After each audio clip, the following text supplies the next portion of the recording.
guys, it's Ezra here, the artist behind Rampant Roses, and today we are talking about my studio palette.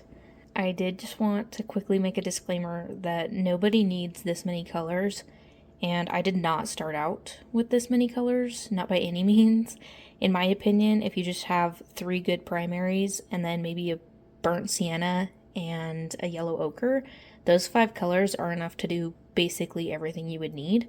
So you don't need this many colors, and I have spent nearly 10 years curating this palette, so I wanted to share it with you guys today because this is my most prized possession.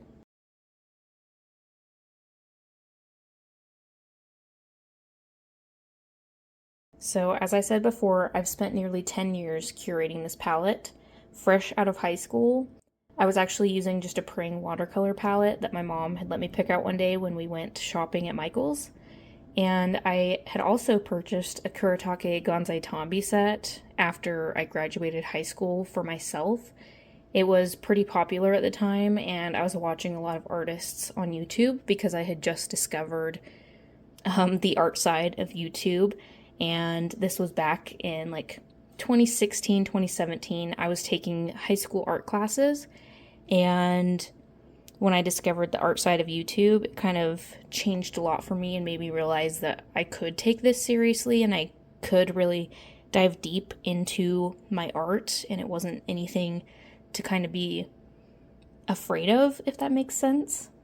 So among some of the first artists that I found on YouTube were Kellogg's Loops, Jacqueline De Leon, Happy D Artist, and Lena Danya.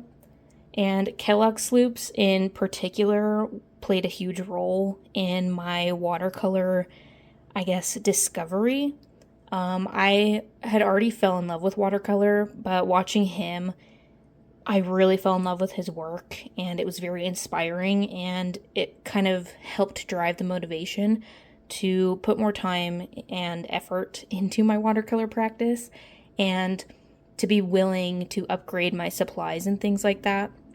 So when I moved away from home and I got a job, a lot of my first paychecks were actually spent building up my watercolor collection. I started with the split primary set of 6 from Daniel Smith, as well as 6 of their Primatech colors in the little 5 milliliter tubes.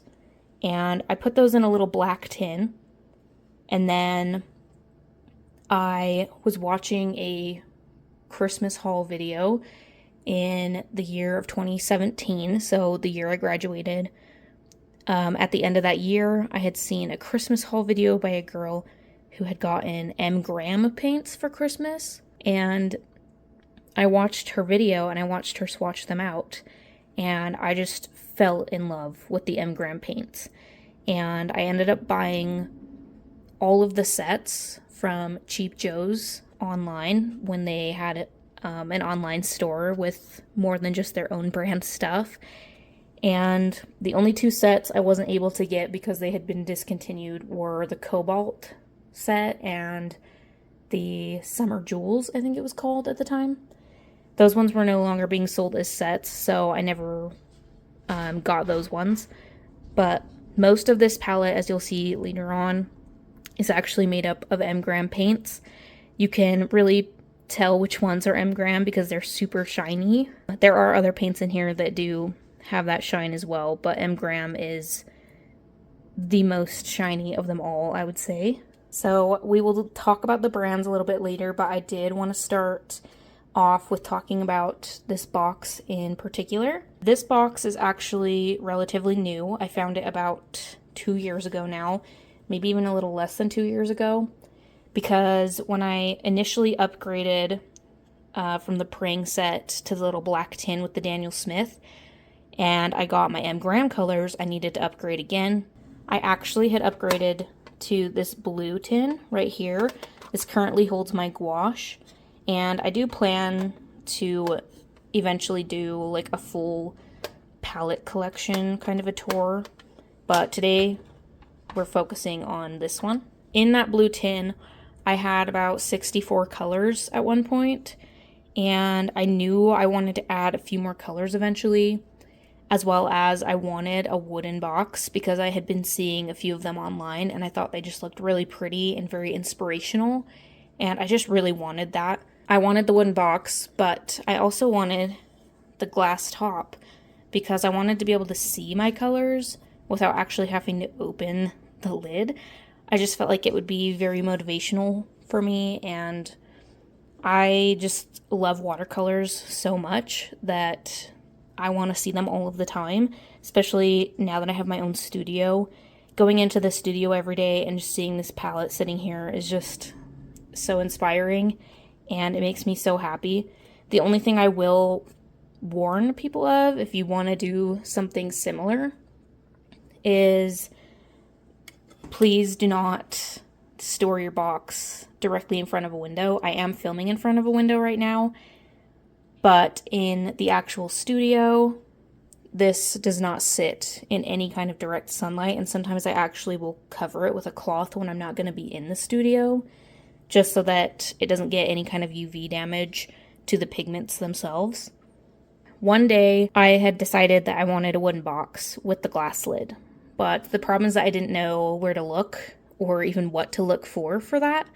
So I just kind of didn't worry about it. And then I had ordered some more colors for myself as a birthday present a few years ago. And so I knew I needed to upgrade my palette or have multiple palettes, and I really didn't want multiple palettes going. So when I was at the thrift store, thrifting for things to use at an upcoming art market, I found a jewelry box. And this jewelry box was almost exactly what I wanted. The only thing it didn't have was the glass lid. And my dad is actually a carpenter, so my mom did suggest that we just kind of cut the top out and have someone cut a piece of glass for us, and we could do that.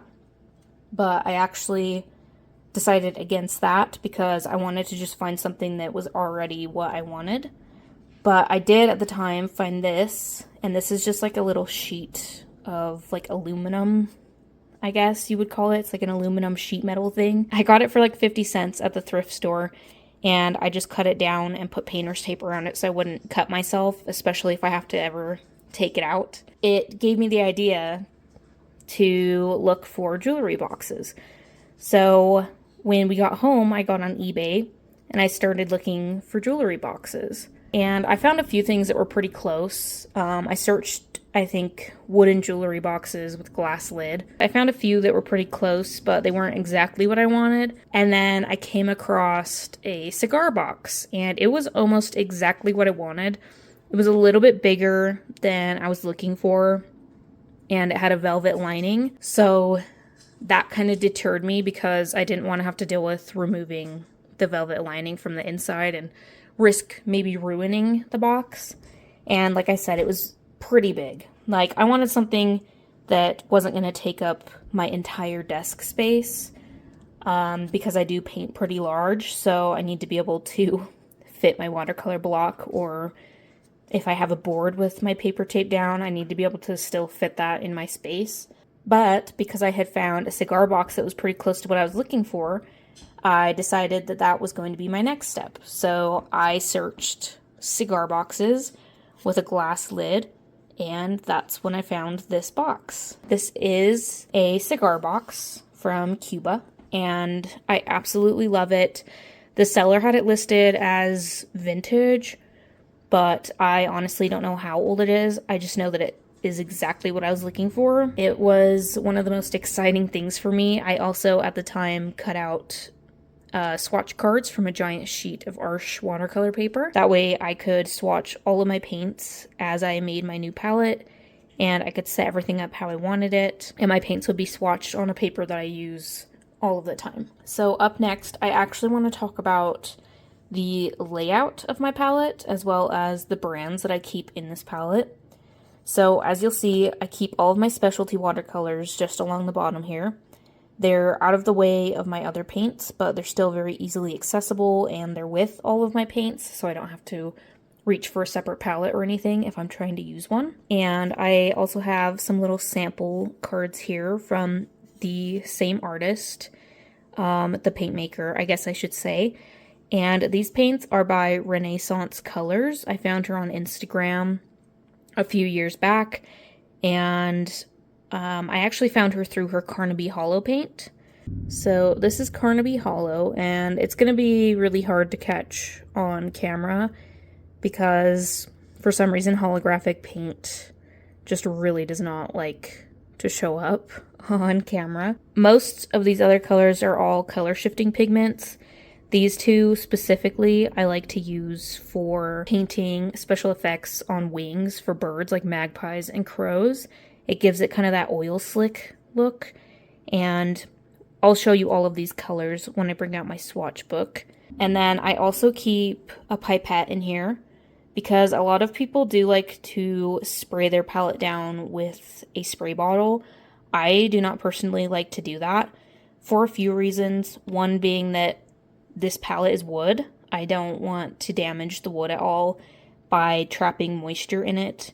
So I really don't want to be spraying the whole thing down. But also I don't use all of these colors in my paintings every single time I paint. I don't want to reactivate paint that I'm not going to be using, especially with my honey-based paints, because I don't want to risk the humidity or the moisture getting trapped in those ones and causing any kind of molding.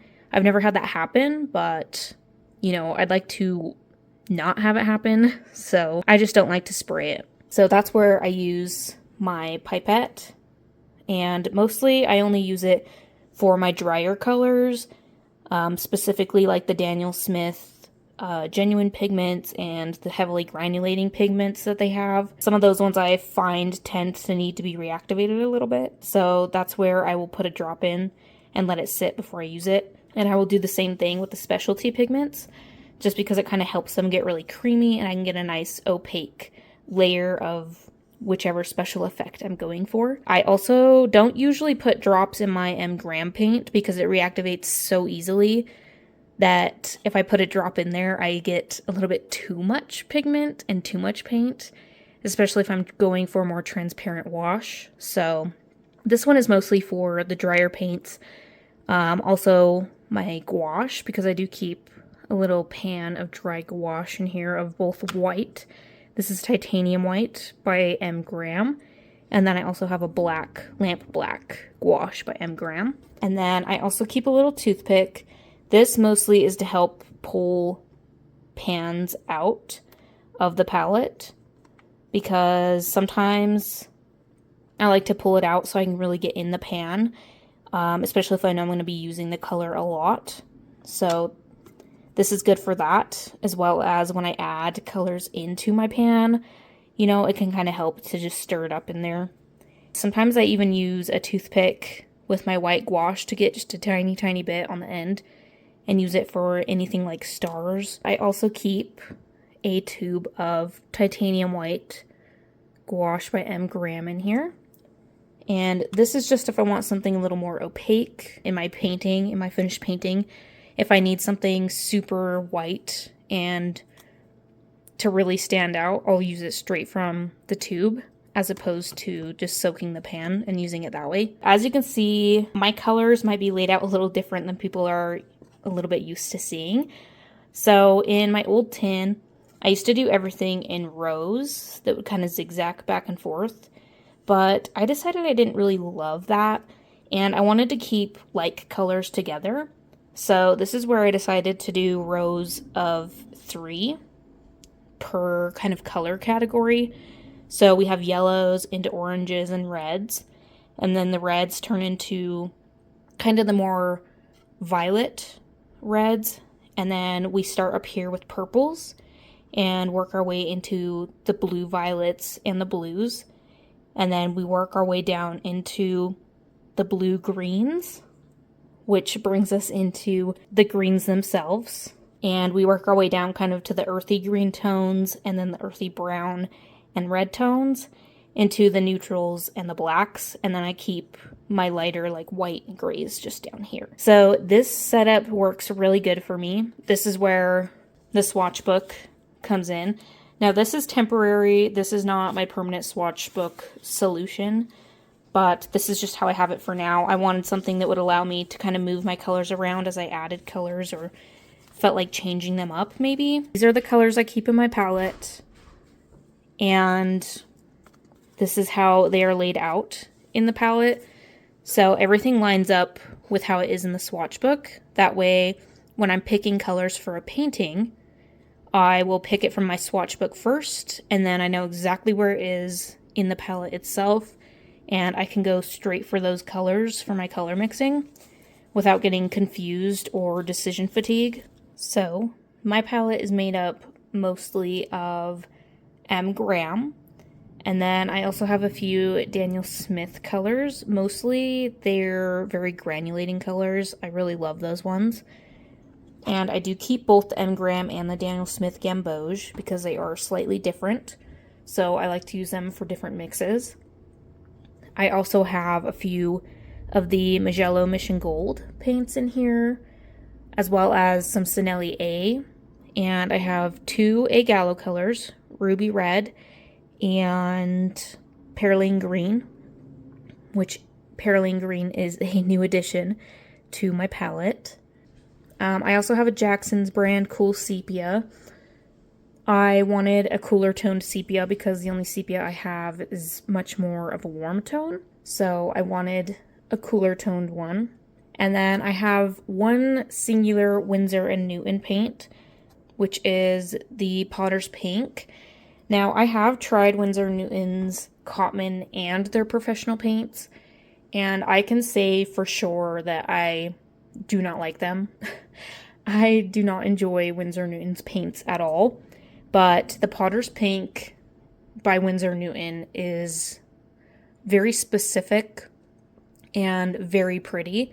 So when I watched a video of someone swatching out a bunch of different brands of Potter's Pink specifically, the Winsor & Newton one stood out to me the most, and that was before I even knew it was Winsor & Newton. So I ended up buying that one for myself. But other than that, I don't love Winsor & Newton, and the Winsor & Newton professional paints that I did have, I actually poured into pans for my friend so that she could try a more professional brand of paint. For me personally, I do prefer honey-based watercolors. I do live in a somewhat drier climate, which is why I don't really tend to have an issue with the M. Graham and Cinelli A paints. A Gallo, I believe, also is honey-based, but I think that they use a smaller amount of honey as opposed to Cinelli A and M. Graham. And I did just want to give a disclaimer as well about the honey-based paints, because they do tend to have a smell. Specifically the M. Graham ones, I believe they use a blackberry honey, and you can definitely smell that almost fruity honey-ish smell, but mixed with the pigments, it can be unpleasant at times. So if you're very sensitive to smells, you might not like M. Graham, as well as, like I mentioned before, I do live in a drier climate, so I don't tend to have my paints be runny or anything. They definitely are still softer than my other paints and glossier, but mine do dry down. I know that in other areas, specifically more humid climate areas, people have had issues with their M. Graham paints running, and if you keep them in a travel palette, I know people have said that they've ran and gotten all over their palette before, so that's just something to keep in mind depending on where you live and what you're planning to use the paint for. I have used M. Graham in my travel palette before, but I've never traveled anywhere that I would experience my paints running like that, so just something to keep in mind. As I mentioned before, I don't use all of my paint colors. The swatch book is what helps me keep track and visualize which colors I actually want to use for a painting. So typically I look for colors that I actually will want and colors that will mix what I'm looking for, as well as the different properties, because as you'll notice on my swatch cards, it does show if they're granulating or staining and how transparent they are. So I use that information when I'm planning a painting to decide which pigments I'm actually going to use for color mixing, and I'll stick with those. That way it also keeps my painting colors cohesive. So I definitely don't use every single paint color every single time, but I do go in for certain colors in different paintings. So it just depends on what I'm actually working on in the moment. But I do like having this many colors, even though it's not necessary. I love convenience colors. Sometimes a convenience color is just exactly what I'm looking for, and I just want to use it as is without mixing at all. I don't think there's anything wrong with using a color as it is. I don't believe that you have to mix every single color to paint with it, but I do know that there are other people who would say otherwise. I definitely was taught in high school by one of my teachers that you should never use a color straight out of the tube as it is or straight out of the pan as it is, but I personally don't agree with that. I think if a color is exactly what you're looking for, you should use it. And my first high school art teacher actually taught us how to color mix. So she wouldn't let us use any other colors besides the primary colors because she really wanted us to learn the basic color theory and how to mix from primaries. So I'm very appreciative of that, and I loved that teacher so much. I also loved my other art teacher. I just didn't agree with her decision not to paint with a color as is and to always mix a color, but that's just a personal preference. So I just wanted to end off this video by letting everyone know that this studio palette is my pride and joy. There has been a lot that has happened in my life since I started my watercolor journey, and my process and my style of painting have changed so much over the years and in these past nearly 10 years. I do dabble in other mediums from time to time for specific paintings, but watercolor has always had my heart. It's always felt sort of like it's calling to me, and it just comes so naturally to me that I can get lost in it for hours painting with my watercolors. This studio palette will be my forever palette, and every time I see it in the studio, it just reminds me of where I started and how far I've come. So to some, this may just be a really pretty watercolor palette, but for me, this palette is a representation of a very large part of myself. It's a part of myself that I felt misunderstood my entire life, and I found something that allowed me to express myself in ways that words never really could. So this isn't a necessary part of painting by any means, but for me, this is a piece of my self-discovery, and I spent years building something that shows a part of myself that I've never been able to explain to anybody. I hope that you guys did enjoy this video. I hope I kind of covered everything without making the video too long or going into too much unnecessary detail. This is the 4th time recording this video because this is such an important thing to me that I really wanted this video not to be perfect, but just to be an accurate representation of what I wanted people to see of it. So this is my studio watercolor palette. This is what I use most of the time, and I do use other mediums along with my watercolors. I'm not like a watercolor purist. I do use gouache and colored pencil as well as Neocolor 2s to add texture to my watercolor paintings. So I don't use just watercolor when I paint, but watercolor is very important to me, and it's my absolute favorite medium, and it's the only medium that I actually enjoy painting with. Gouache kind of goes hand in hand with that. Anytime I've ever used acrylic or oil paints, I always get really frustrated, and it's just not a fun experience for me, versus watercolor is a very calm and soothing experience to paint with for me personally. Obviously, this took me a really long time, so it's not like you need to just go out and buy a bunch of paint or the most expensive paint to start with. You can definitely start at a more affordable price. So I do want to make some videos, or at least one video, covering the supplies I personally started out with. That way, if anyone is new to watercolor or just starting out, they have a resource to come to find supplies that, you know, someone who's been painting with watercolor for 10 years would recommend. So I do hope that you guys enjoyed today's video, and I will see you guys in the next one. Do let me know if you have any questions about this palette at all in particular, and I will try to answer them for you. Thank you so much for watching. Bye.